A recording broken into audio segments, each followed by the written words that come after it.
my dear students, to our today's session. I am Dr. Ritu Saha, Associate Professor, Department of Microbiology, Bosundhara Addin Medical College, South Keraniganj, Dhaka.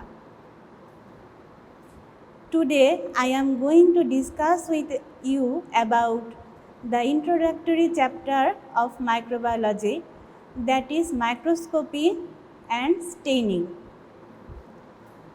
I am going to discuss about microscopy with you now.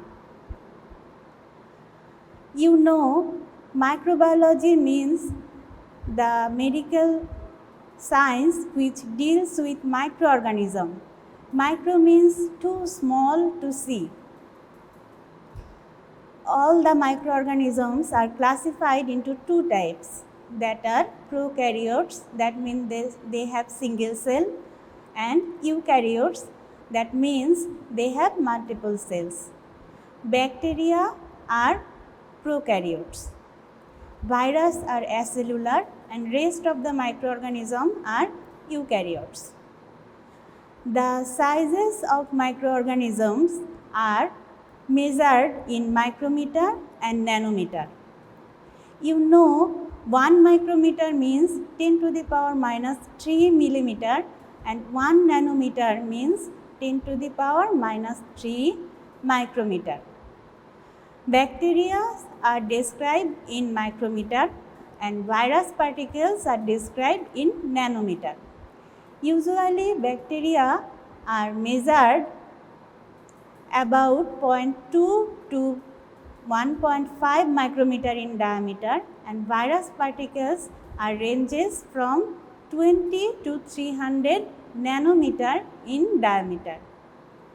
Because of their small sizes, microorganisms are difficult to see in naked eye. So, we need help of microscope for their visualization. Most of the microorganisms and bacteria are visualized by light microscope, whereas virus particles need electron microscope for their visualization. A good microscope should have three criteria, that is very good resolution, good contrast and good magnification. Resolution power refers to the ability to produce separate images of two distinct points that can distinguish as separate image when we visualize. For an example, in a straight line, we have multiple dots to connect them to form a straight line. If the resolution power is good, we can see every dots as a separate image in our eye. Good contrast can be achieved by staining technique. Types of microscope. Microscope are as 5 types, that is bright field microscope, dark field microscope, phase contrast microscope, electron microscope and fluorescent microscope. Light microscope. It is most commonly used in every microbiology lab in rural and urban area. Every rural setting or urban setting or tertiary hospital, a microbiology lab must have a microscope for diagnosis.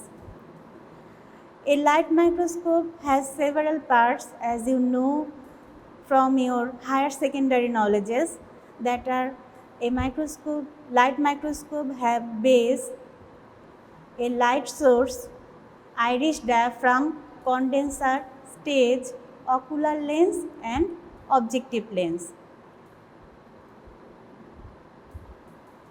Principle of light microscope.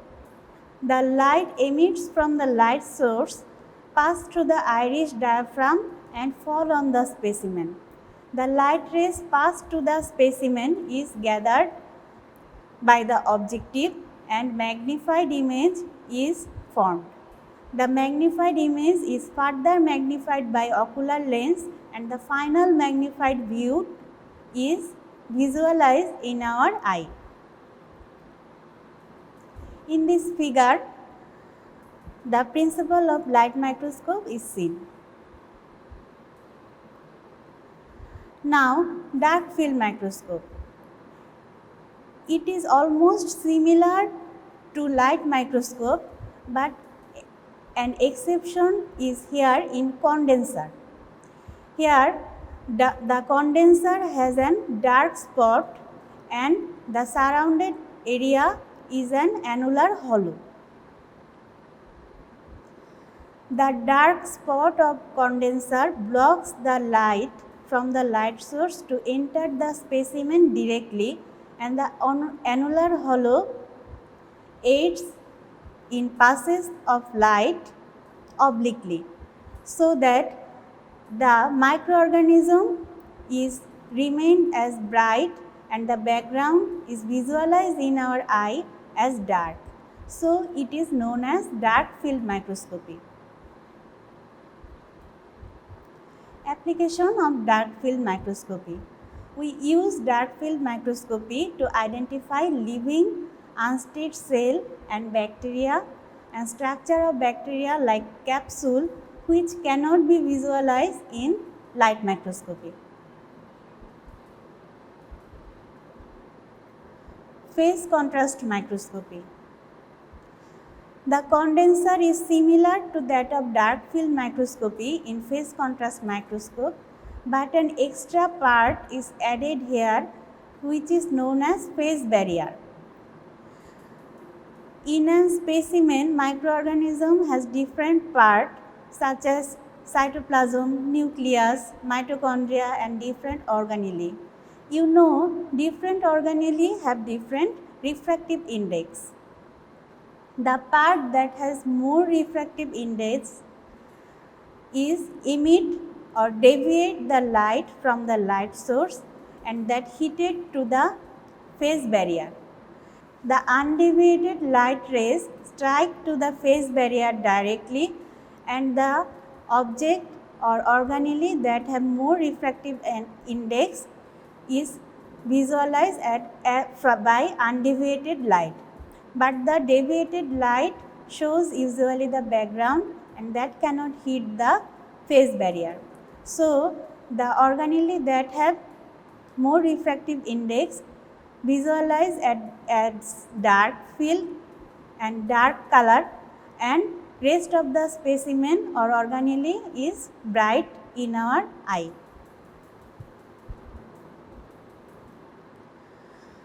Application of phase contrast microscopy. We use it to visualize microbial mobility, determining the shape of living cells and detecting bacterial components such as endospore and different inclusion bodies. Fluorescence microscope. When fluorescent dyes are exposed to ultraviolet rays, they become excited and said to fluoresce. They convert invisible short wavelength rays into light of longer wavelengths. The source of light may be a mercury lamp which emits ray that pass through an excitation filter. The exciting rays then get reflected by a dichromatic mirror in a way that falls on the specimen, which is priorly stained by a fluorescent dye. Then the specimen is focused under the microscope. Application of fluorescence microscope. Application is of three types. Some are autofluorous. Autofluorous means the microorganism is fluorous without any dye. Example, Cyclospora, which is a parasite. Some microorganisms coated with fluorescent dye, such as microfluorous, when they are stained with non-specifically by fluorochrome dyes, such as auramine phenol. Example, Mycobacterium tuberculosis. Another technique is used in fluorescence microscopy, which is immunofluorescence. Here, we use fluorescent dye tagged immunoglobulin to detect cell surface antigen or antibodies bound to cell surface antigens. Last, electron microscope.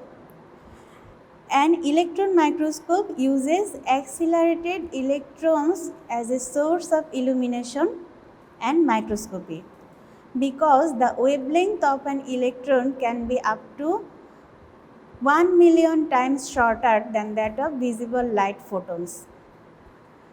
The electron microscope has a much better resolving power than a light microscope, hence it can reveal the details of flagella, fimbriae and intracellular inclusion body and structure of a cell. So, virus particles are greater visualized in electron microscope. Electron microscope is of two types.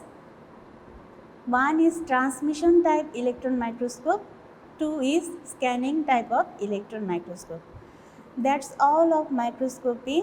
In next class, we will discuss about staining method.